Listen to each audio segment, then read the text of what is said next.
네, 반갑습니다. 오늘 저희들 창세기 43장 10절 말씀부터 보겠습니다. 네, 창세기 43장 10절 말씀부터 보겠습니다. 우리가 하지 아니하였더라면 벌써 2번 갔다 왔으리이다. 그들의 아버지 이스라엘이 그들에게 이르되 그러할진대 이렇게 하라. 너희는 이 땅의 아름다운 소산을 그릇에 담아 가지고 내려가서 그 사람에게 예물로 드릴지니 곧 유향 조금과 꿀 조금과 향품과 몰약과 유향나무 열매와 감 복숭아니라. 너희 손에 갑절의 돈을 가지고 너희 자루 아기의 도로 넣어져 있던 그 돈을 다시 가지고 가라. 혹 잘못이 있었을까 두렵도다. 네 아우도 데리고 떠나 다시 그 사람에게로 가라. 전능하신 하나님께서 그 사람 앞에서 너희에게 은혜를 베푸사 그 사람으로 너희 다른 형제와 베냐민을 돌려보내게 하시기를 원하노라. 내가 자식을 잃게 되면 이르리로다. 그 형제들이 예물을 마련하고 갑절의 돈을 자기들의 손에 가지고 베냐민을 데리고 애굽에 내려가서 요셉 앞에 서니라. 요셉은 베냐민이 그들과 함께 있음을 보고 자기의 청지기에게 이르되 이 사람들을 집으로 인도해 드리고 짐승을 잡고 준비하라. 이 사람들이 정오에 나와 함께 먹을 것이니라. 네, 16절 말씀까지 읽었습니다. 제가 이제 복음을 듣고 구원을 받고 난 뒤에 성경을 보면은 예전에는 보이지 못했던 또 보지 못했던 부분들이 이제 보이기 시작하는 거예요. 사실 복음을 듣고 구원을 받고 난 뒤에 성령이 우리 마음속에 들어오시면은 지금까지 감겨져 있던 영적인 눈을 띄워주시는 거죠. 또 지금까지 듣지 못했던 그런 말씀을 들을 수 있도록 또 하나님 길을 열어주시는 거죠. 제가 이 창세기 43장의 말씀을 보면은 야, 어떻게 하나님은 이 짧은 말씀 속에도 그렇게 우리 구원에 대해서 또 이 예수님을 이렇게 여기에다가 담아 놓으셨는가. 예전에는 까막눈일 때는 아무리 봐도 여기서 예수님이 안 보이고 예수님의 보혈이 안 보이고 하나님의 구원의 은혜가 보이지가 않았는데 우리가 이제 영적인 눈을 하나님 띄워주시면서 그런 세계들을 성경을 통해 발견할 때마다 참 하나님께 너무나 감사한 거죠.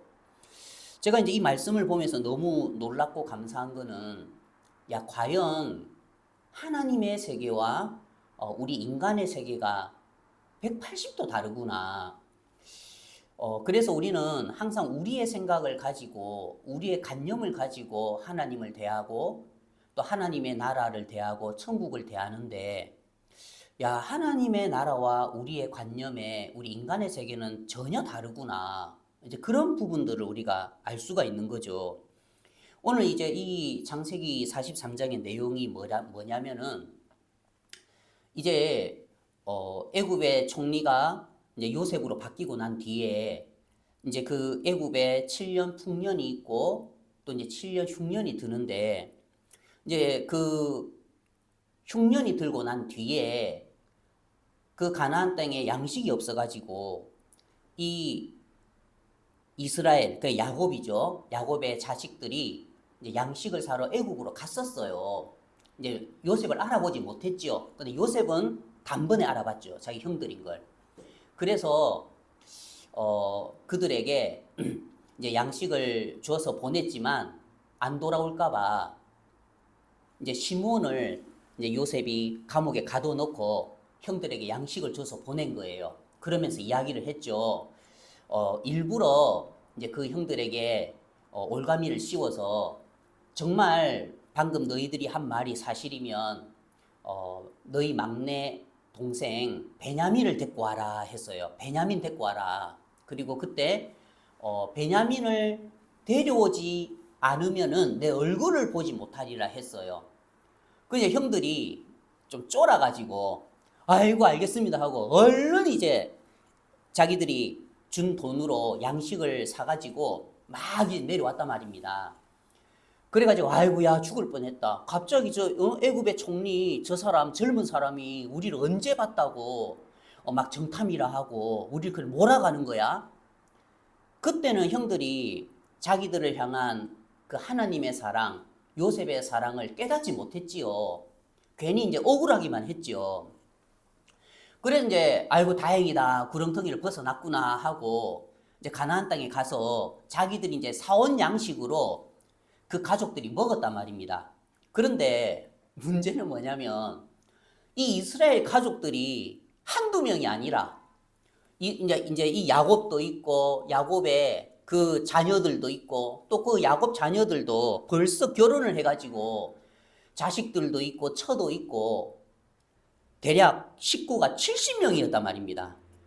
그러니까 그 요셉으로부터 애굽에서 많은 양식을 사가지고 왔는데 한 끼에 70명이 먹어 치우니까 이게 뭐 감당이 되겠습니까? 그래 야곱이 야들아 좀 다이어트 좀 해라. 지금 기근인데 이거 아버지들이 그 애국 가가지고 어렵게 양식 구해 왔는데 우리가 좀 다이어트 좀 해라. 좀 줄여라. 야야 시몬 아들 너 먹는 거 좋아하는 거 아는데 그 2번 먹을까? 한 번만 먹어. 그래 양식 그렇게 아무리 제어를 해도 그 70명이 먹어 치우니까 야 그 양식이 금방 동나는 거예요. 그때 이제 형들이 그랬죠. 아이고 아버지 지금 쌀독에 쌀이 비었습니다. 지금 벌써 쌀이 비었어? 아니 간지 얼마 됐다고? 아버지 손자들 좀 보십시오. 손녀들 좀 보십시오. 얼마나 많이 먹어 치우는지. 그래 이제 그 손자 손녀들도 이제 쌀독에 이제 쌀이 떨어져 가니까 할아버지 저 2끼 먹으면 안 돼요. 저 맨날 2끼 먹었는데 왜 한 끼만 먹게 해요. 할아버지 배고파요. 좀 더 먹고 싶어요 하는데 그 이제 아들들이 그랬죠. 아버지 우리가요 이제요 못 버티겠습니다. 또 애국 가서 양식 좀 사와야 되겠습니다. 그 야곱이 그래 가서 사온나. 근데 이제 형들이 그러죠. 아버지 그런데요 그때 그 사람이 돈보다도 베냐민 데리고 오라 했는데요. 뭐? 그때 그 사람이 베냐민 데리고 오라 했는데 베냐민 안 데리고 오면요 아버지 자기들 얼굴을 못 본다고 했는데요. 안 돼. 데리고 갈 게 따로 있지. 내 베냐민은 안 돼. 너희들도 알잖아. 내 아내 라헬, 물론 레아도 내 아내지만 내가 진짜 사랑했던 아내는 라헬이었는데 그 라헬에게서 난 아들이 2명밖에 없는데 요셉과 베냐민밖에 없는데 요셉은 들에서 짐승에게 찢겨 죽고 지금 그 내 사랑하는 아내 아들 베냐민 하나 남았는데 그 베냐민까지 나에게서 떼어간다고? 안 돼. 근데 아버지 지금 쌀독에 지금 쌀독에 쌀이 다 비어가는데 안 돼. 조금씩 먹는 거 좀 줄여. 그래가지고 또 한 일주일을 견뎠어요. 그래 형들이 와가지고 또 아버지 도저히 안 되겠습니다. 지금 저 손자 손녀들 지금 문 밖에서 아버지 부르짖으면서 배고프다고 하는 소리 안 들립니까? 그래 야곱이 아무리 그래도 손자 손녀인데 할아버지가 돼가지고 손자 손녀들이 배고프다고 울부짖는데 오죽하겠습니까? 베냐민은 자기 아들이지만 손자 손녀들이 지금 배고파가지고 울부짖는데 할아버지 마음이 짠하잖아요. 그래서 이제 오늘 이 말씀이 시작된 거예요. 그럼 좋다. 내가 손자 손녀들 울부짖는 거는 못 보겠다. 그럼 좋다. 그때 이제 아버지 이제 이 형들도 요셉의 형들도 이제 계산이 돌아가는 거죠. 도저히 이번에 안 가면 안 된다. 우리 다 굶어 죽는다. 베냐민이 중요하냐? 지금 내 자식들이 중요하냐? 아버지 베냐민 하나 잡고 있다가는 우리 다 굶어 죽습니다. 그러면서 이제 형들이 좀 화가 난 거죠. 우리가 지체하지 아니하였더라면 벌써 2번 갔다 왔으리다. 이건 좀 화가 난 소리라 좀 분이 난 거라. 아버지 그 고집 부리는 바람에 아버지 그 고집 때문에 지금 우리 자식들 다 죽게 생겼고 지금 아버지 손자 손녀들 다 죽게 생겼잖아요. 고집 좀 그만 피우세요. 그 뜻이거든요. 우리가 지체하지 아니하였더라면 벌써 2번 갔다 왔으리이다. 좀 화난 목소리가 느껴집니까? 유다의 화난 목소리가. 그래 이제 아버지가 진짜 쌀독에 가서 보니까 쌀이 한 톨도 없네. 손자 손녀들은 할아버지 배고파요 해서고. 그래 이제 그때 이제 이스라엘이 그러는 거예요. 그들의 아버지 이스라엘이 그들에게 이르되 그러할진대. 좀 이제 이 이스라엘의 마음이 좀 많이 꺾였어요. 그 고집이 많이 꺾였죠. 그러할진대. 근데 이제 뭐가 나옵니까? 이렇게 하라. 자기 꾀가 나오는 거예요. 이렇게 하라. 역시 꾀보 이스라엘, 꾀보 야곱. 그 삼손 라헬 집에 살 때에도 꾀를 부려가지고 살구나무와 신풍나무 가지를 벗겨가지고, 예? 흰 무늬를 내가지고 막 그렇게 양들 그 물가에서 물 먹을 때 막 흔들어 샀지만 또 꾀가 나오는 거예요. 꾀가 이렇게 하라. 제가 이제 이걸 보면은 야 과연 하나님이다. 야 우리 같으면 이렇게 꾀부리는 이스라엘 야곱 같은 사람, 또 믿음 없는 아브라함 같은 사람 안 쓸 건데, 야 하나님은 이런 야곱 같은 사람을 끝까지 이끌고 가시고 끝까지 이를 믿음의 조상 아브라함의 하나님, 이삭의 하나님, 야곱의 하나님으로 세우시는 걸 보면은 과연 하나님은 하나님이시다. 과연 하나님은 인간의 조건과 상관없이 일을 하시는 분이구나 하는 게 느껴지는 거예요. 그래 이제 이 야곱이 이렇게 하라 하면서 꾀를 내는데 어떻게 하냐면, 너희는 이 땅의 아름다운 소산을 그릇에 담아가지고 내려가서 그 사람에게 예물로 드릴지니 곧 유향 조금과 꿀 조금과 향품과 몰약과 유향나무 열매와 감 복숭아니라. 너희 손에 갑절의 돈을 가지고. 제가 이제 이 말씀을 보는데 야 우리의 신앙이 딱 이와 똑같구나. 많은 사람들이 하나님 앞에 설 때에 분명히 요셉은 그랬어요. 요셉은 뭐라 했냐면 베냐민을 데려오라 했어요. 너희들이 내 얼굴을 보러 올 때에, 너희들이 나의 심판대 앞에 설 때에 베냐민을 데려와라. 예수 그리스도를 데려와라. 이 심판을 넘을 수 있는 것은 예수 그리스도의 보혈밖에 없어. 베냐민을 데려오라 하는데 우리 인간들은 그 하나님의 말씀이 들리지 않으니까 꾀가 있으니까 이렇게 하라 하면서 뭐를 준비하죠? 베냐민보다도 너희는 이 땅의 아름다운 소산, 이 땅의 아름다운 소산. 그러니까 이 야곱의 마음속에, 이 이스라엘의 마음속에 이 땅의 아름다운 소산이 있는 거예요. 그게 뭐죠? 유향 조금과 꿀 조금과 향품과 몰약과 유향나무 열매와 감 복숭아니라. 자기의 보기에 좋은 거, 자기의 보기에 좋은 아름다운 소산. 어디의 아름다운 소산이요? 이 땅의 아름다운 소산. 이게 이제 하나님의 눈과 우리의 눈이 다른 거예요. 하나님의 눈은 이 땅의 아름다운 소산에 관심도 없어요. 왜요? 이미 이 땅은 마귀에게, 뱀에게 너는 종신토록 흙을 먹을지니라. 또 땅은 저주를 받아서 가시와 엉겅퀴를 낸다고 이야기를 했고, 하나님이 보실 때에 이 땅은 어떤 거냐면은 욥기서 15장 말씀을 제가 그냥 한 개 보겠습니다. 욥기서 15장 14절에 어떤 말씀이 있냐면, 사람이 어찌 깨끗하겠느냐? 여인에게서 난 자가 어찌 의롭겠느냐? 하나님은 거룩한 자들을 믿지 아니하시나니 하늘이라도 그의 보시기에 부정하거든. 하물며 악을 저지르기를 물 마심 같이 하는 가증하고 부패한 사람을 용납하시겠느냐? 하나님이 보실 때에 인간이라고 하는 거는 악을 저지르기를 물 마심 같이 하고, 그러니까 악을 저지르기를 물 마심 같이 한다는 건 자주 악을 저지른다는 거죠. 그러니까 걸어 다니는 자체가, 숨 쉬는 자체가 악을 저지르는 거예요, 인간은. 그리고 가증하고 부패한 사람이라 했어요. 하나님이 보실 때에 우리 인생들은 다 가증하고 부패한 사람들이고, 사람은 다 거짓되되 오직 하나님은 참되도다 하셨거든요. 그래, 하나님이 보실 때 우리 인간은 가증하고 부패하고, 하나님이 보실 때에 이 땅에서 나오는 것들은 다 가증하고 부패한 것들인데, 우리가 이런 우리의 육신의 모습을 너무나 모르기 때문에 야곱이 보는 것처럼, 그래도 아름다운 소산 있잖아. 이 땅에서 나오는 아름다운 소산, 내가 주를 위하여 열심히 살고, 주를 위하여 성실하게 살고, 주를 위하여 봉사하고, 예물을 드릴지니 곧 유향 조금과 꿀 조금과 몰약과 향품과 유향나무 열매와 감 복숭아니라. 우리 인간들이 볼 때에는 유향 조금, 꿀 조금, 향품, 몰약, 유향나무 열매와 감복숭아 아름답고 보암직하고 탐스럽게 할 만큼 그런 열매지요. 우리 인간들이 봤을 때 그렇다는 말입니다. 그렇지만 하나님의 눈으로 봤을 때는 이 땅에서 나오는 것들은 아름다운 거 하나도 없어요.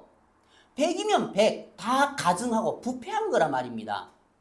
그런데 문제가 뭐냐면은 한 번도 하나님의 말씀 앞에 자기를 비춰본 적이 없으니까, 그래 뭐 인간은 다 악하지 뭐, 그래 인간은 뭐 다 더럽지 뭐. 그렇지만 나중에 또 뒤돌아서면은 여전히 또 땅의 아름다운 소산으로 주님을 섬기려고 하고, 땅에서 나오는 내가 보기에 아름다운 것들을 쫓아서, 내가 보기에 좋은 것들을 쫓아서 그런 것들을 취해서 지금 이 형들이 요셉 앞에 서는 것처럼 하나님 앞에 서려고 한다는 거예요. 우리 인간들의 신앙이 이와 같다는 거예요. 그러니까 이 야곱이 지금 뭐라고 하느냐면, 너희는 이 땅의 아름다운 소산을 그릇에 담아 가지고, 너희는 이 땅에서 나오는 아름다운 소산을 너희 마음의 그릇에 담아서 그것 가지고 하나님 앞에 서라고 하는데, 요셉 앞에 서라고 하는데, 이것 가지고 섰다가는요 저주받습니다. 이것 가지고 선 사람들, 이것 가지고 서가지고 어두운 가운데 버림받아서 이를 갈고 있는 사람들 많다 말입니다. 대표적인 게 마태복음 7장에 나더러 주여 주여 하는 자마다 다 천국에 올 것이 아니라고, 내가 주의 이름으로 선지자 노릇하고 주의 이름으로 귀신을 쫓아내고 주의 이름으로 권능을 행치 아니하였나이까. 내가 주의 이름으로 이런 아름다운 소산들 냈잖아요. 보세요 하나님, 땅에서 나오는 이런 아름다운 소산들 얼마나 먹음직합니까? 얼마나 보암직합니까? 유향 조금, 꿀 조금, 향품, 몰약 괜찮잖아요. 네가 보기 괜찮지. 너 언제 한번 말씀 앞에 네 자신을 정확하게 비춰본 적 있어? 말씀으로 네 자신을 정확하게 비춰보면 너에게서 나오는 건 구더기밖에 없어. 부패하고 썩은 냄새밖에 없어. 그러니까 말씀 앞에 자기를 한 번도 비춰보지 않으니까 여전히 자기가 무너지질 않는 거예요. 그래 뭐 예수님 우리 죄 다 사하셨지. 그래 주님 은혜 감사하다. 그런데 그래도 이 땅의 아름다운 소산으로 그래도 하면서 내가라는 세계가 살아있어서 내가라는 이 나의 세계로 하나님을 섬기려고 한다는 거예요. 다행인 게 뭐냐면, 다행인 게 13절에 네 아우도 데리고 떠나. 만약에요 이들이 베냐민 없이 이 땅의 아름다운 소산만 그릇에 담아가지고 또 갑절의 돈을 가지고, 왜요? 갑절의 돈을 왜 챙기죠? 주의 은혜를 값으로 살려고 하는 거예요. 긍휼의 은혜를, 주의 십자가의 은혜를, 예수님의 보혈을 돈 주고 대가로 살려고 한다는 거죠. 많은 사람들이 그렇지요. 내가 주의 은혜를 입으려고 내가 성실하게 살고 착하게 살고 내가 주님을 섬기면서 살면은 그 대가로 하나님 나에게 은혜 베푸실 거야, 긍휼을 베푸실 거야. 항상 갑절에 돈을 가지고 십자가 앞에 선단 말입니다.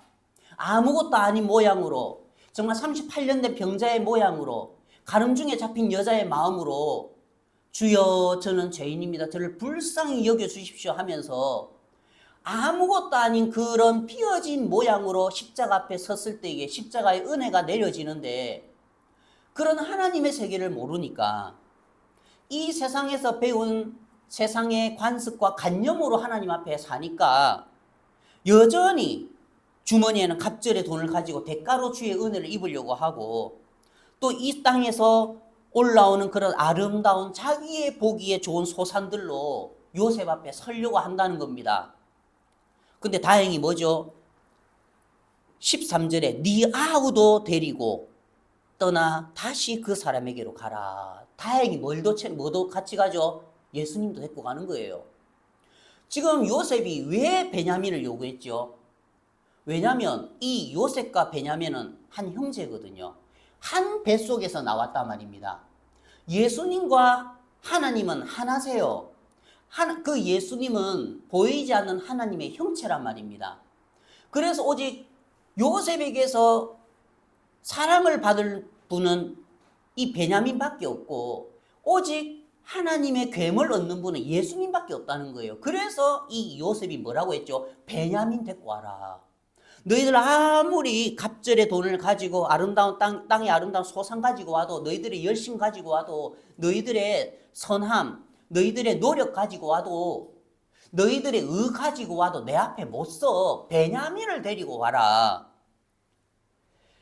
나중에 이제 성경을 보면은 15절에 그 형제들이 예물을 마련하고 갑절의 돈을 자기들의 손에 가지고 베냐민을 데리고 애굽에 내려가서 요셉 앞에 서니라. 이제 요셉 앞에 섰어요.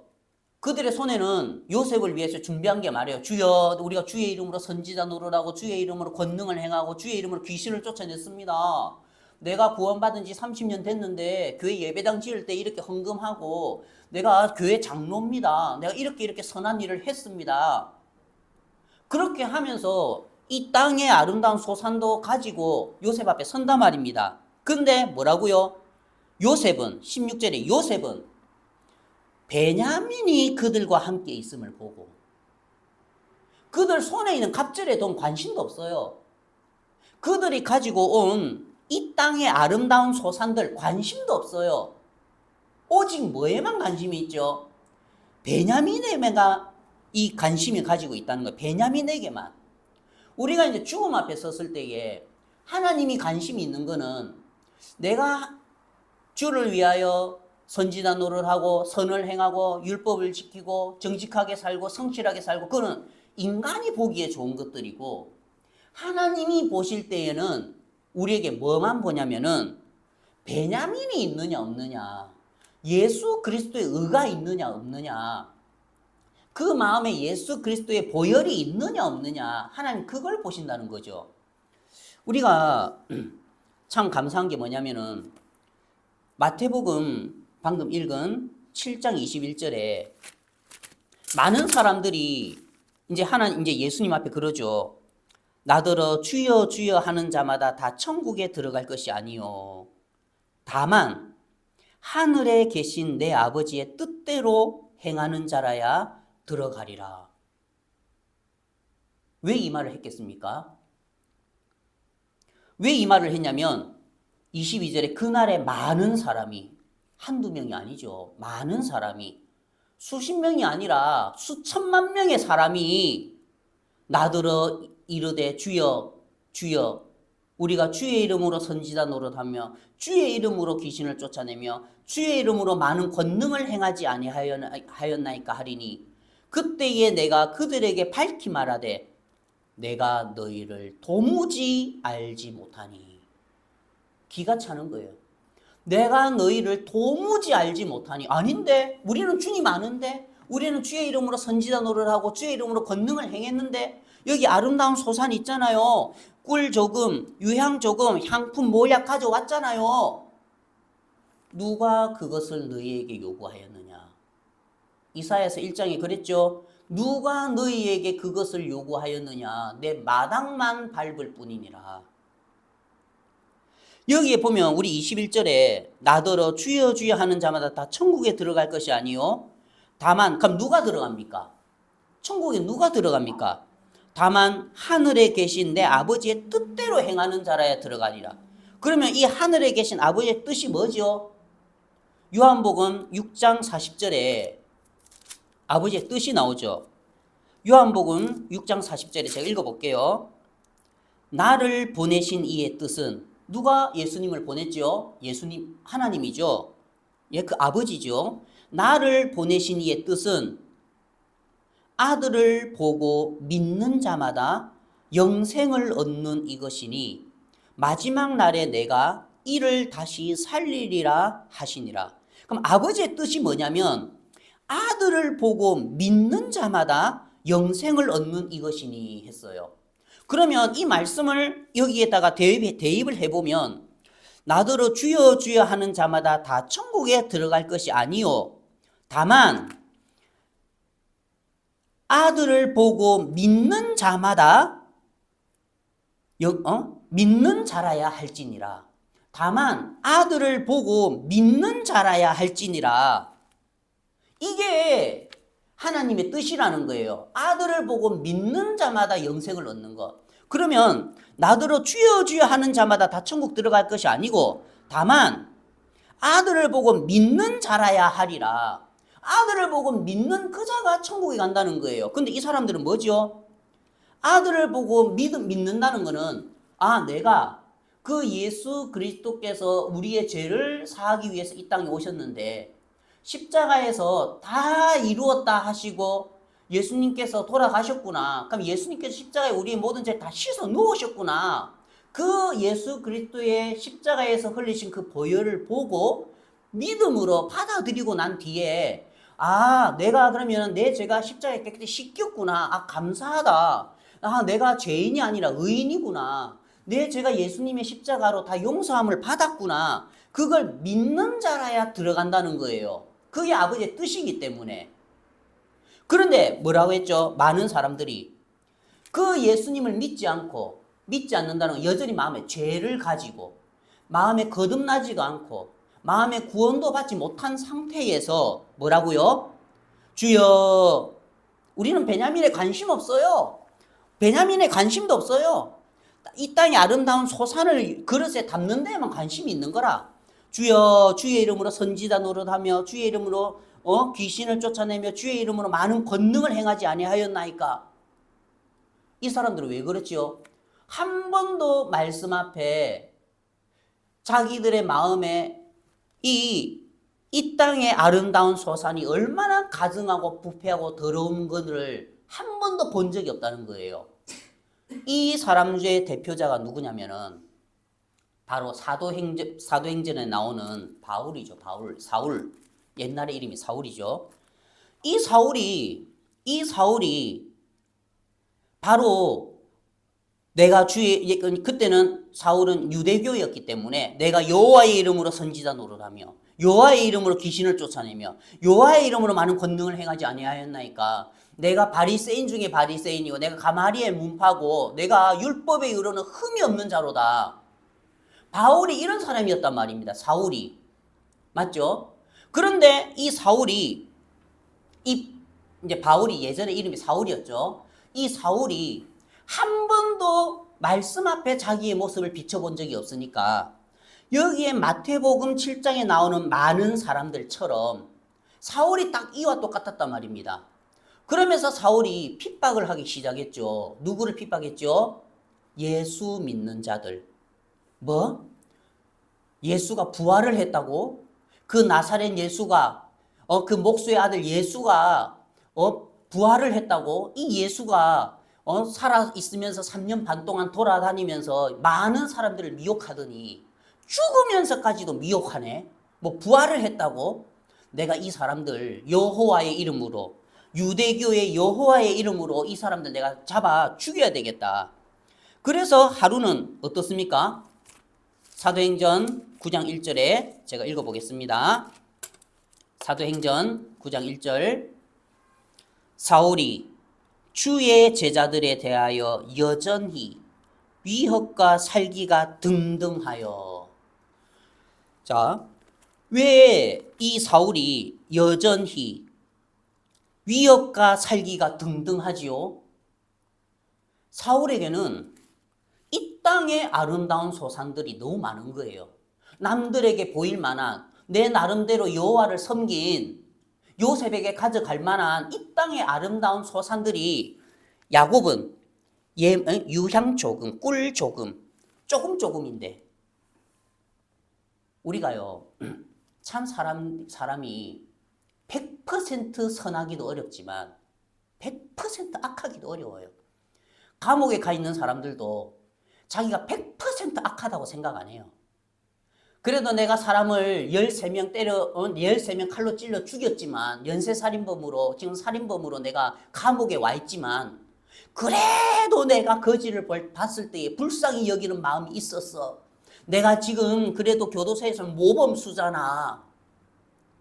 진짜 사람이요, 100% 선하기도 어렵지만 100% 마음이 밑바닥까지 내려가서 100% 악한 마음으로 100% 더러운 죄인으로 하나님의 마음, 하나님 앞에 서기도 힘들단 말입니다. 왜요? 그래도 네 마음에 꿀 조금 남아있잖아. 그래도 네 마음에 조금이라도 그 유양 조금 남아있잖아. 그래도 너 불쌍한 할머니 보면은 긍휼히 여기는 마음이 있잖아. 그러니까 사람들은 자기가 아무리 악하고 더럽다 해도 100% 악하고 100% 자기가 저주받을 사람이라고 생각을 안 한다는 거예요. 이 사울은 더했죠. 왜요? 그때까지요, 자기는요, 기세등등했어요. 왜요? 내가 내 속에 나오는 이 아름다운 땅의 소산들이 얼마나 많은데, 내가 율법의 의로는 흠이 없는 자야. 이 말을 할 수 있는 사람이 지구상에 몇 명이나 되겠습니까? 얼마나 자신만만하면은 율법의 의로는 흠이 없다고 감히 자신하면서 이런 소리를 할 수 있겠습니까? 그러니까 이는 자기의 의가 대단한 거예요. 그러니까 주의 제자들에 대하여, 예수님에 대하여, 교회에 대하여 여전히 위협과 살기가 등등하단 말입니다. 나더러 주여 주여 하는 자마다 왜 다 천국에 가지 못하고 쫓김을 당하지요? 자기의 의가 강하다 말입니다. 내가 주의 이름으로 선지자 노릇 내가 한 게 있어. 내가 주의 이름으로 한 게 있어. 이 땅의 아름다운 소산으로 주를 섬긴 게 있어. 사울은 그 하나님의 의가, 그 자기의 의가 하나님의 말씀 앞에서 한 번도 무너져 본 적이 없으니까, 이가 지금 뭐라죠? 다메섹 여러 회당에 가져갈 공문을 청하면서, 왜요? 자기의 의로, 내가 여호와의 이름으로, 내가 유대교의 여호와의 이름으로 저 예수 믿는, 저 나사렛 예수 이단을 믿는, 부활했다고 저 미혹하는 저 사람들 내가 다 잡아가지고 감옥에 가둬야 되겠다. 지금 자기의 의가 펄펄 살아 넘친다는 거예요. 유향 조금, 꿀 조금이 아니에요. 유향이 지금 흘러 넘쳐요. 꿀이 지금 흘러 넘쳐요. 이 사울의 마음에는. 사울 같은 사람은요, 베드로, 요한, 야고보, 마태가 4명이 둘러 앉아가지고 상담해도 안 돼요. 못 이겨요, 사울을. 너무나 지식이 충만하고 똑똑하고 야무진 사람이어가지고 주의 제자 11명이 둘러 앉아가지고 공격을 해도요, 사울 못 이긴단 말입니다. 이 못 부수는 거예요. 그래서 어떻게 했죠? 예수님이 직접 나타나신 거예요. 이 사울의 의를 부수려고. 이 사울의 성경책 펴놓고 아무리 교제하고 상담해도요, 금도 안 가는 거라. 그러니까 하나님께서 진짜 사울 큰 은혜 입었죠. 진짜 이 사람은 지옥 가기에 딱 맞는 사람인데 진짜 큰 은혜 입었죠. 하나님께서 손을 내밀어서 이 사울의 인생을 잡아주신 거죠. 하나님이 손을 내밀어 주신 거죠, 사울에게. 사울이 길을 가다가 다메섹에 가까이 이르더니 호련히 하늘로부터 빛이 그를 둘러 비추는지라. 베드로도 안 되고 요한으로도 안 되고 이거 교제해가지고 누가로도 안 되고, 야, 이거 사울은 직접 깨부숴야 되겠다, 이 의. 그래가지고 사울아 사울아, 땅에 엎드려져 들으며 소리가 있어 이르되 사울아 사울아, 네가 어찌하여 나를 박해하느냐. 사울이 너무 놀란 거예요.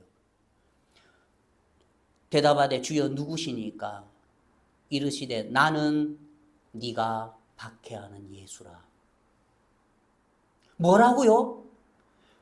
정말 그 예수라는 나사렛에서 나온 그 목수의 아들, 이단의 괴수라고 생각했던 그 예수가 진짜 부활했단 말입니까? 그러면 진짜 우리가 율법에서 이야기한 그 선지자가 바로 예수였단 말입니까? 그 메시아가 예수였단 말입니까? 베드로하고 교제도 안 부서질 의고 요한하고 교제도 안 부서질 의고 그 11제자가 둘러앉아서 이 사울을 공격해도 무너지지 않을 인간의 의기 때문에 하나님의 빛이 말씀의 빛이 직접 이 사울에게 둘러 비추더란 말입니다. 이 사울이 평생 처음으로 말씀의 빛 앞에 선 거예요. 평생 처음으로 이 말씀의 빛 앞에 섰을 때에 그 말씀 앞에 자기의 모습을 보니까 자기가 지금까지 생각했던 이 땅의 아름다운 소산들, 내가 율법의 의로는 흠이 없는 자고 내가 바리새인 중에 바리새인이고 가마리엘 문파에 내가 수제자고 그런 많은 주를 섬긴다고 생각했던 것들이 실제로는 뭐죠? 위협과 살기가 등등하여 그 어느 누구보다도 하나님을 핍박하고 교회를 핍박하고 복음을 무너뜨리고 교회를 무너뜨리는 자였단 말입니다. 그 빛 앞에 섰을 때에 그 말씀 앞에 자기의 모습을 정확하게 발견했을 때에 사울이 무너져 내리더라는 거예요. 많은 사람들의 신앙이 왜 안 되는 줄 아십니까? 한 번도 이 말씀 앞에 자기의 모습을 보면서 사울처럼 무너져 내린 적이 없는 거예요. 그러니까 복음을 듣고 구원을 받고 나서 교회 안에 들어와서도 여전히 나라는 것에 기대를 두고 그래도 내가 이제 구원받고 은혜를 입었으니까 내가 복음을 듣고 구원을 받았으니까 이제 내가 좀 더 성경을 열심히 읽고 내가 좀 더 하나님 앞에 충성되게 살고 내가 좀 더 게으르지 않고 내가 좀 더 성실하게 복음을 듣고 구원을 받고 나서도 교회 안에 들어왔어도 여전히 내가라는 세계가 살아서 설친다는 거예요. 왜요? 무너져 본 적이 없는 거예요. 그냥 그래 우리는 다 악하지 뭐. 그래 뭐 우리는 다 더럽지 뭐. 그래 맞아 성경 말씀 우리 사람은 다 거짓대로 우리는 하나님 참될 수도 그래 맞아. 그렇게 되면 무슨 일이 일어난 줄 압니까? 오직 마음에 예수님만 남아요. 오직 마음에 예수님의 음성만을 들을 귀만 남아있지 내가라는 게 살아있어서 입술로는 달달 외우죠. 내가 그리스도와 함께 십자가에 못 박혀 죽었나니 이제는 내가 산 것이 아니요. 그리스도께서 내 안에 사신 것이니라. 그렇지. 뒤돌아서면 또 내가 또 설치는 거예요. 내가 전도해야 되고 내가 기도해야 되고 이 사울처럼 한 번도 말씀의 빛에 둘러싸여서 자기가 무너져 본 적이 없었다는 거예요. 자기가 무너져서 보니까 지금까지 자기가 하나님 앞에 생각했던 그 자기의 의가 뭐였죠? 위협과 살기였단 말입니다. 나중에 성경을 보니까 이제 이 16절에 창세기 43장 16절에 요셉은 베냐민이 그들과 함께 있음을 보고 자기의 청지기에게 이르되 이 사람들을 집으로 인도해 드리고 지금 이제 이 형들이 여러 아름다운 소산을 그릇에 담아가지고 돈도 갑절을 가지고 또 다행히 베냐민을 데리고 왔어요. 만약에 베냐민 안 데리고 왔으면 문제박대 당하죠. 저주받는 거예요. 다행히 베냐민을 데리고 왔어요. 그래. 근데 요셉의 눈에는 뭐 돈 갑절 필요 없어요. 왜요? 다 이 땅에서 나온 것들이기 때문에 그들의 손에 있는 유향 조금, 꿀 조금 관심도 없는 거예요. 오직 베냐민이 그들과 함께 있음을 보고 오직 예수 그리스도의 보혈이 그 마음속에 있어서 죄 사함을 받은 것을 보고 자기의 청지기에게 이르되 이 사람들을 집으로 인도해 드리고 이 사람들을 천국으로 인도해 드리고 이 사람들을 하늘나라에 인도해 드리고 그 조건이 뭐였냐면 베냐민 예수님의 보혈이었단 말입니다. 짐승을 잡고 준비하라. 이 사람들이 정오에 나와 함께 먹을 것이니라. 자, 29절에 요셉이 눈을 들어 자기 어머니의 아들 자기 동생 베냐민을 보고 요셉이 이제 형들이 어떻게 하냐면 자, 25절에 보면 그들이 거기서 음식을 먹겠다 함을 듣고, 자 보세요. 이들이 참 재미있습니다. 이들이 요셉을 만나기 전에 그들의 손에는 아름다운 소산도 있고 돈 갑절도 있었고 베냐민도 있었어요. 맞죠? 요셉을 만나기 전에. 근데 요셉을 만났을 때에 요셉은 그들의 손에 있는 돈 갑절에도 관심이 없었고 또 그들의 손에 있는 꿀 조금, 유향 조금이라는 이 땅의 아름다운 소산에도 관심이 없었어요. 오직 베냐민을 보고 그들을 인도해 드렸어요. 우리가 죽음 앞에 섰을 때에 하나님은 오직 내 마음속에 주여 내가 주의 이름으로 선지자 노릇을 했습니다. 주의 이름으로 권능을, 그 관심 없어요. 오직 너 내 아버지의 뜻대로 행했나 안 했나? 너 그의 보내신 자 예수 그리스도의 보혈을 믿고 마음에 죄사함 받았냐 안 받았냐? 너 마음에 죄가 있냐 없냐? 하나님은 그것만 보신단 말입니다. 그래서 그들이 이제 인도에 드리고 이 사람들을 인도에 드리고 나와 함께 먹을 것이니 이제 들어왔어요. 이들이 들어왔어요. 다행히. 맞죠? 다행히 들어왔어요. 우리가 이제 비행기를 탈 때에 비행기 티켓을 예매를 하죠. 그 비행기 표가 있으면은 우리가 이제 그 지나갈 때에 오직 그 승무원은 비행기 표가 있냐 없냐를 보지 내가 모자를 썼느냐 안경을 꼈느냐 양복을 입었느냐 좋은 신발을 신었느냐 비싼 옷을 입었느냐 그게 관심 없어요. 오직 뭐에만 관심이 있죠? 비행기 표에만 관심이 있는 거예요. 그런데 내가 아무리 이 땅의 아름다운 소산을 챙기고 돈을 갑절이나 챙기고 예쁜 옷을 입고 예쁜 구두를 신고 가도 베냐민이 없으면 비행기 표 없으면은 그 비행기 탈 수 있습니까? 못 타는 거예요. 아, 나 그래도 모자 이거 30만 원짜리 썼는데 아, 나 이거 양복 이거 50만 원짜리 비싼 건데 아, 여기에 지금 꿀 조금 유향 조금 몰약 한 푼 가져왔는데 그 관심 없어요. 아저씨, 그건 아저씨 생각이요. 비행기 표 가져오세요. 베냐민 가져오세요 하는 거예요, 하나님은. 그런데 내가 만약에 돈 갑절도 준비 안 했고 유향 조금도 준비 안 했고 뭐 가진 것도 준비 안 했고 아무것도 준비 안 했고 내가 그냥 추리닝 차림으로 비행기 표 가지고 가면은 1등석 표 가지고 가면은 1등석 표 탈 수 있습니까 없습니까? 탈 수 있어요. 반바지 입고 가도 1등석 표 타요. 왜요? 베냐민 가져가니까. 1등석 표 가져가니까. 천국은 이런 곳이란 말입니다.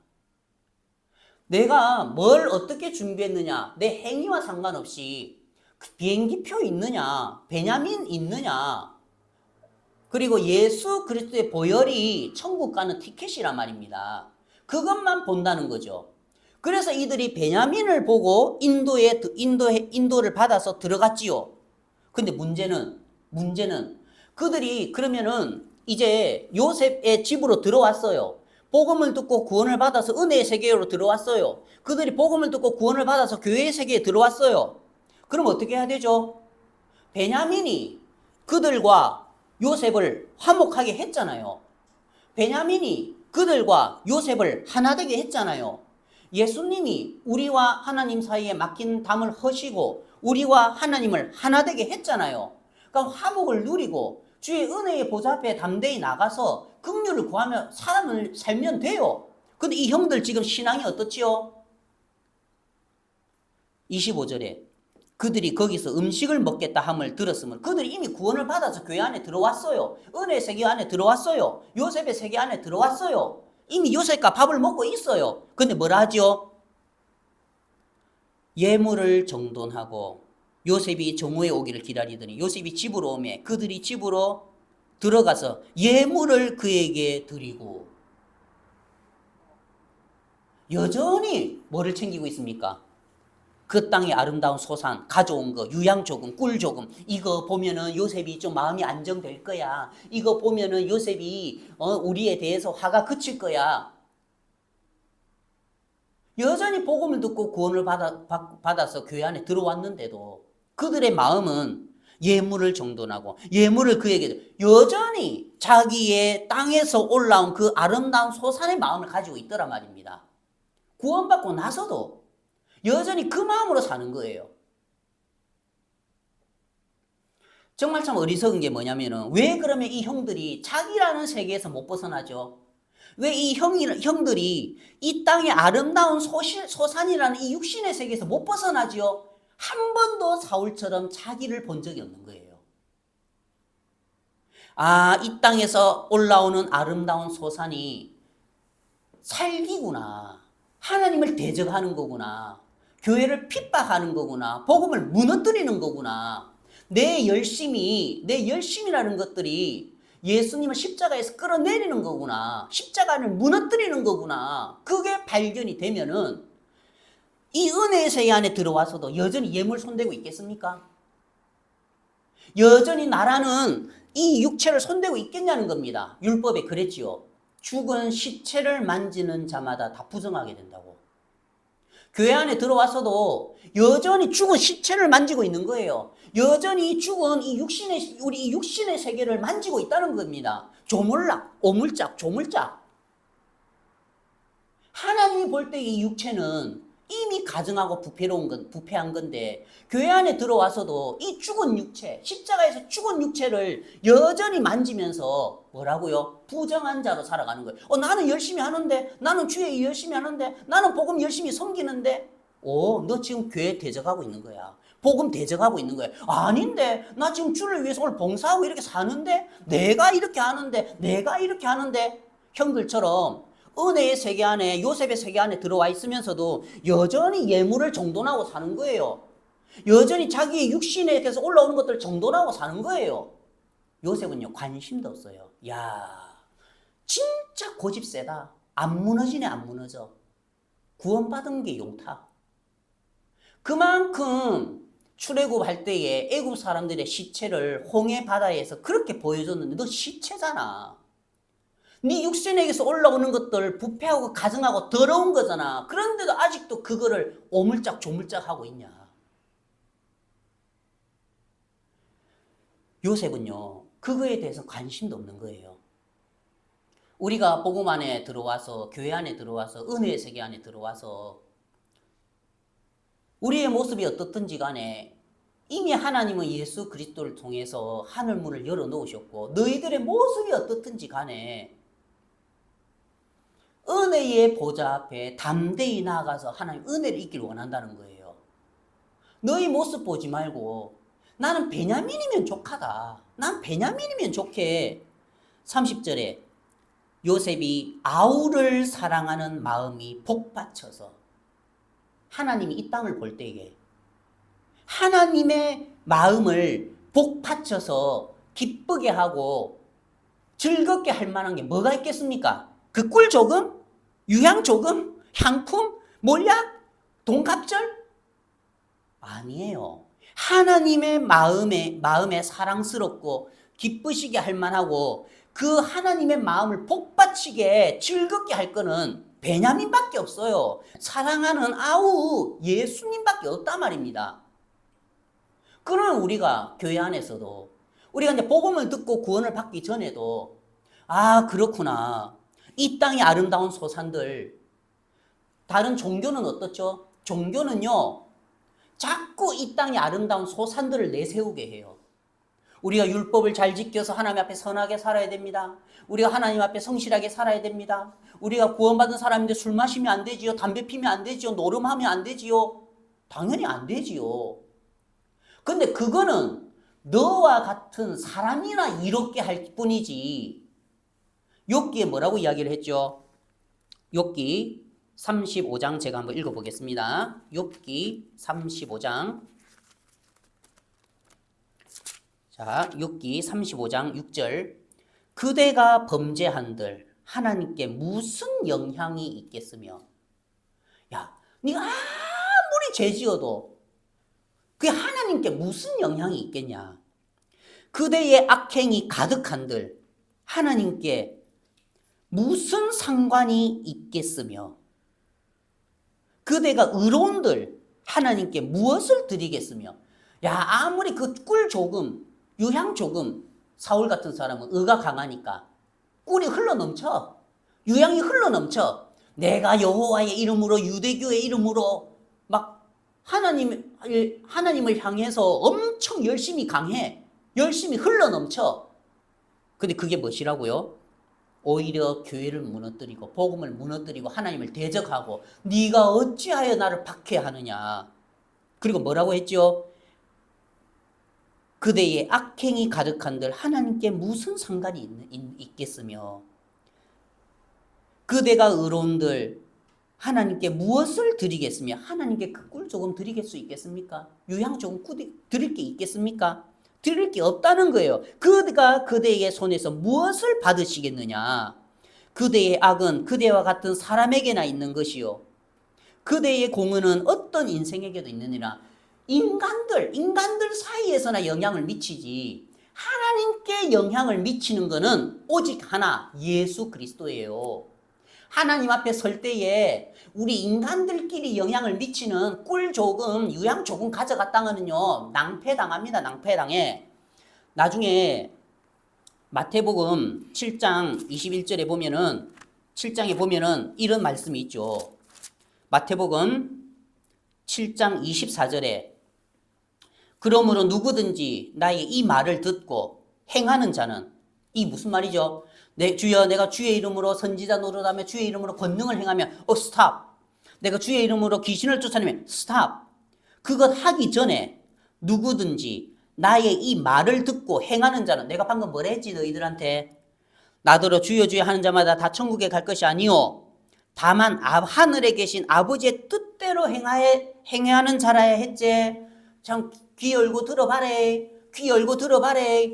그 주의 이름으로 선지자 노릇하고 주의 이름으로 권능을 행하고 지금 꿀 조금 마련하고 유향 조금 마련하는 그 세계를 벗어나서 너희들의 귀를 열어봐래. 다만 하늘에 계신 내 아버지의 뜻대로 행하는 자라에 갈 수 있다 했지. 그러면 나의 이 말을 듣고 방금 나의 한 이 말을 듣고 행하는 자는 그럼 뭐죠? 내가 주의 이름으로 선지자 노릇하기 전에 예수 그리스도의 십자가를 정확하게 믿어야 되겠다. 지금 예수님 말씀하시잖아. 다만 하늘에 계신 내 아버지의 뜻대로 행하는 자라에 간다 했으니까 나의 이 말을 듣고 행하는 자는 스탑. 내가 그러면 아버지의 이름으로 내가 주의 이름으로 귀신을 쫓아내니 권능 행하기 전에 먼저 십자가를 좀 분명히 알아야 되겠다. 분명히 예수님이 우리 죄를 위해서 십자가에 못 박혀 돌아가셔서 나도 죄가 없다고 생각을 했는데 왜 우리 장로님은 자꾸 우리를 죄인이라 하지? 내가 막연하게 생각을 했는데 내가 다시 한번 성경을 봐야 되겠다. 나의 이 말을 듣고 행하는 자는 누구죠? 그 아들을 믿는 자는 그 아들의 흘리신 십자가의 보혈을 믿는 자는 뭐라고 했죠? 그 아들의 보혈을 믿고 죄 사함을 받은 그 자는 그 집을 반석 위에 지은 지혜로운 사람 같으니. 신앙의 출발점이 여기서 시작되는 거예요. 여러분 신앙의 집 짓고 싶습니까? 하나님 앞에 감사한 삶 살고 주님 보시기에 아름다운 삶 살고 싶으면 그럼 그 신앙의 출발점이 뭐냐면은 다만 하늘에 계신 내 아버지의 뜻대로 행하는 그의 보내신 자 예수 그리스도를 믿는 그것부터 정확하게 해야 된다는 겁니다. 그것부터 정확하게 해서 내 마음에 정확한 믿음이 들어와서 내 죄가 영원히 깨끗하게 씻겨졌구나. 나는 내가 죄인인 줄 알았는데 내가 의인이구나. 내가 죄에서 벗어났구나. 내 죄가 깨끗하게 씻겼구나 하고 깨닫는 그 순간부터 그 집을 반석 위에 짓는 그 삶이 시작된 거예요. 그 사람을 하나님 뭐라 하냐면 지혜로운 사람이라 하죠. 참 지혜롭다. 그런데 그 사람은 나중에 25절에 비가 내리고 창수가 나고 바람이 불어 그 집에 부딪히되 나중에 우리는 심판에 한번 부딪혀요. 어떤 인생이든지 한번 죽는 것은 사람에게 정하신 것이 그 위에 심판이 있기 때문에 언젠가는 심판의 비가 내리고 창수가 나고 바람에 분단 말입니다. 그 집에 부딪힌단 말입니다. 정말 우리의 신앙이 참된 신앙인지 거짓된 신앙인지 한 번은 불로서 또 심판으로서 부딪힌단 말입니다. 그때 뭐라고요? 무너지지 아니하나니. 무너지지 아니하는 신앙은 뭐냐면은 아, 예수 그리스도의 보혈이 내 죄를 깨끗하게 사해 놨구나 하는 그 믿음 가운데에 세워진 그 신앙이 무너지지 않지요. 왜요? 이는 추추를 반석 위에 놓은 엿가달기라. 정확한 반석 위에, 정확한 믿음 위에, 정확한 십자가의 보혈 위에 그 집을 지었다는 거예요. 그런데요, 나의 이 말을 듣고 행하지 아니하는 자는, 그 예수님 말이고, 그래도 내가 보기에 이 땅의 아름다운 소산들, 그래도 내가 보기에 꿀 조금, 유향 조금, 향품 몰약, 내가 볼 때도 아름다운데, 꼭 가인의 제사처럼 내가 볼 때도 아름다운데 이 사과 하나님도 좋아하겠지. 말을 안 듣는 거예요.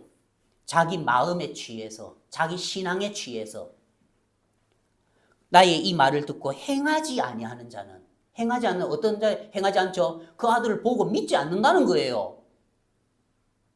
믿지 않으니까 그 마음에 여전히 죄가 남아 있는 거지요.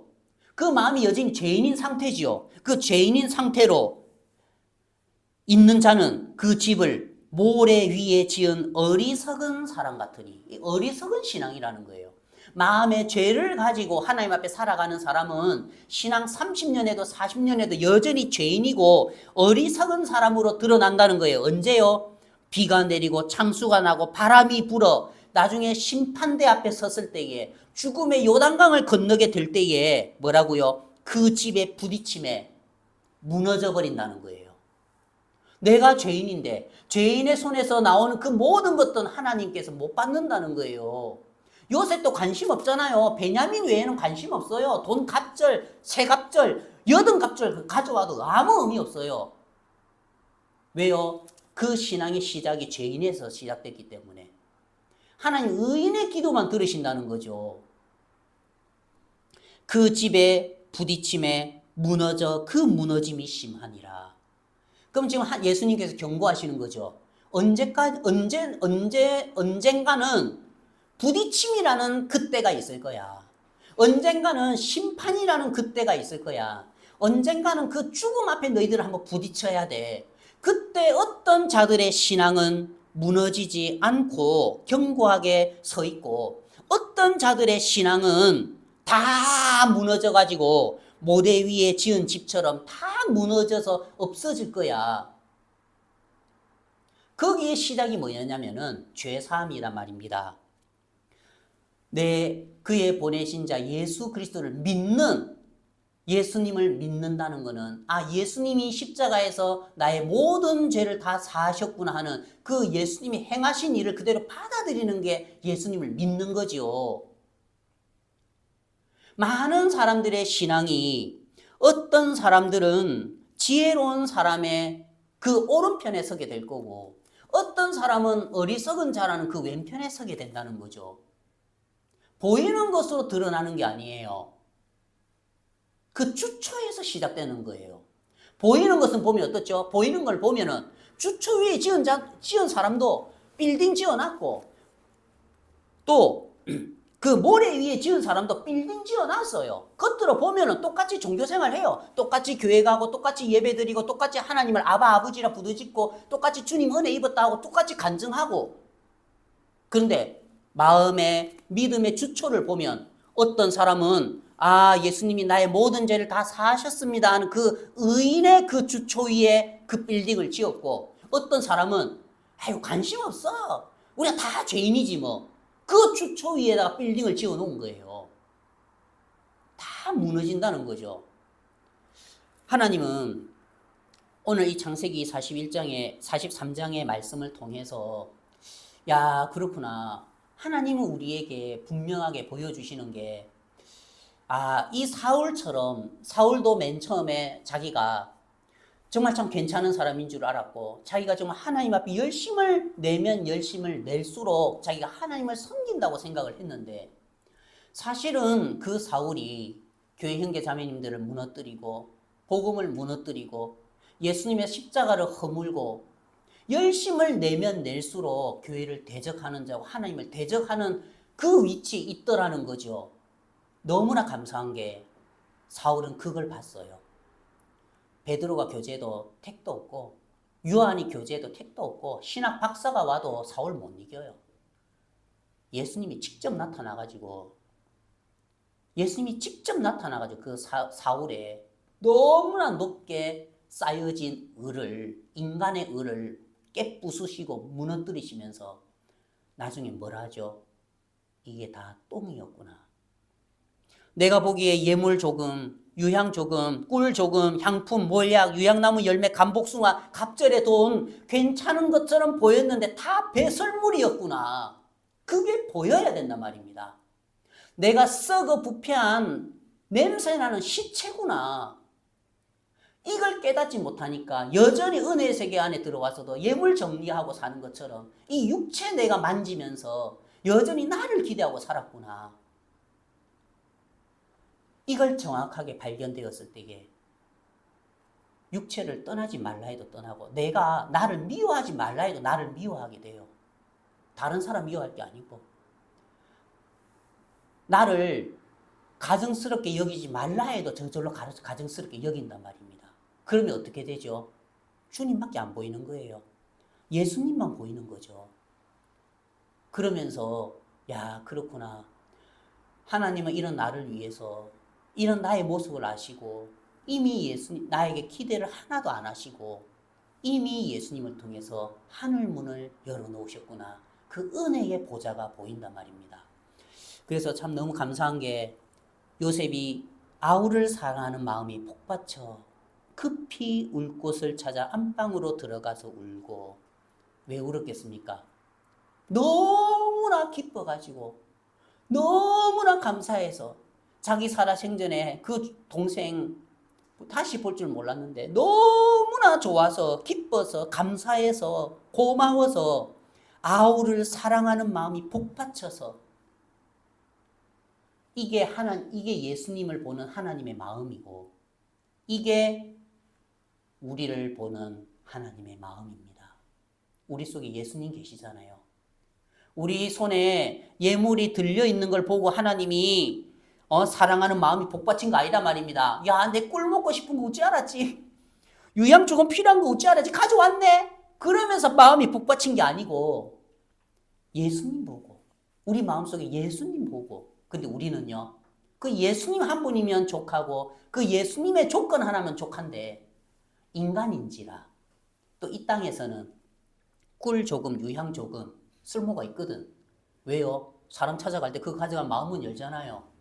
그러니까 그렇게 사람을 대하듯이 하나님을 대하고 살았단 말입니다. 왜요? 아무리 기분 나쁘게 했던 사람도 뭐 어떻습니까? 감복숭아 가져가면 좋아하거든. 그러니까 이 사람도 좋아했으니까 하나님도 좋아하겠지. 인간을 섬기던 방식으로 하나님을 섬기며 살았어요. 그렇게 종교 생활을 하며 살았단 말입니다. 근데 너무 감사하게 그렇구나. 요셉은 베냐민이 그들과 함께 있음을 보고 우리에게 은혜를 베풀어 주시고 또 하나님은 우리 속에 예수님이 있는 걸 보고 우리의 조건과 상관없이 오늘도 은혜의 보좌에서 기다리고 계신다는 거예요. 근데 우리는요 뭐에 관심이 있죠? 내 손에 지금 유향 조금 있어 없어? 내 손에 지금 꿀 조금 있어 없어? 아유 내가 요즘 성경을 좀 봤나 안 봤나? 내가 좀 영적으로 살았나 안 살았나? 내가 요즘 좀 기도 좀 했나 안 했나? 꼭 그 내 조건을 본단 말입니다. 마귀에게 속는 거죠. 요셉의 관심은 단 하나죠. 요셉이 눈을 들어 자기 어머니 아들, 자기 동생 베냐민을 보고 요셉이 아우를 사랑하는 마음이 북받쳐서 요셉의 눈에는 100% 베냐민밖에 안 보이고 오직 우리를 볼 때에 우리의 조건은 하나도 안 보이고 뭐만 보이죠?